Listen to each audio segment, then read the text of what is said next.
Danielle Smith reads the headline, punches back against Justin Trudeau again. You can read it in the Sun or the Calgary Herald. And Bell basically goes on and talks about his conversation with Danielle Smith, who tells him she is not going to tolerate the Prime Minister Justin Trudeau sticking his nose into the province's business. She does not like that the feds are making side deals, as she characterizes them, with cities or other local governments or Alberta public sector organizations. She wants it to all go through the province. And so Danielle Smith tells Rick Bell, basically telling Albertans that there's going to be a law. They're going to implement a law. They're going to draft a legislation saying that there will be no deals whatsoever between the feds and the groups I just mentioned, including big cities, without a thumbs up from Alberta, without a thumbs up from the province. And she says basically without the green light, the agreements won't be worth the paper they're written on. Says Danielle Smith of the Prime Minister, he's the one who punches us in the nose.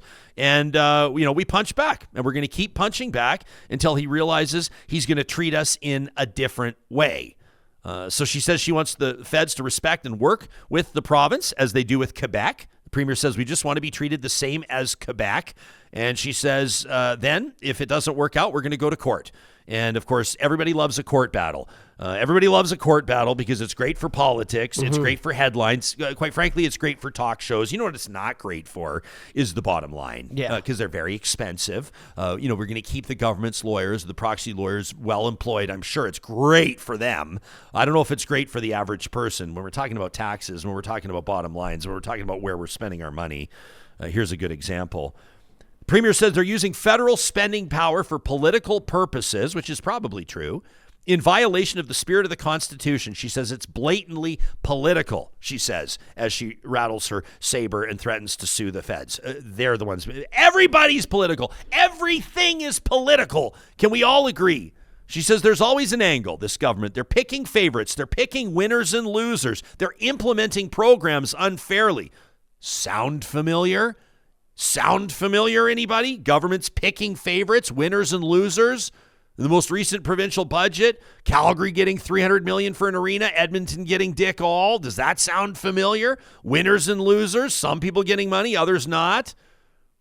But here's where it gets interesting is Danielle Smith says that the federal dollars that the Prime Minister is waving around, and this comes back to kind of the spirit of the equalization conversation and everything else, the lion's share of them, says the Premier, comes from Alberta, the federal dollars he's waving around, and he's not even distributing them back fairly. So she is deftly and skillfully steering this conversation back to Alberta's not getting as much as it's putting in. And that's going to play well in the province of Alberta. So this is a story we're going to keep an eye on because it could get really interesting. I don't think, and we'll see how this law plays out. Alberta government's got to make it happen first, and they'll do that, I would imagine, in short order. The minute they talk about something like this, that they got a plan to implement it. But what does it actually mean? Will it stand up to court scrutiny? And perhaps more significantly, what are the feds going to do about it? Because Justin Trudeau has got about approximately a year, maybe a year and a half at most, to figure out what he's going to do to try to pull his plane out of this nosedive, right? He's got to figure out how he's going to try to save his own political career.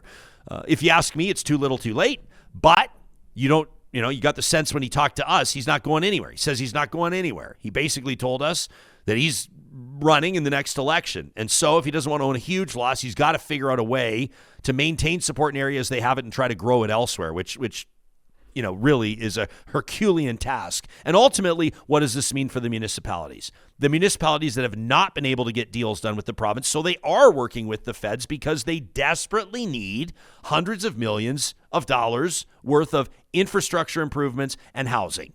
And the municipalities don't have the time nor the luxury to watch court cases play out or wait for the next election cycle, right? They've got to figure something out right now.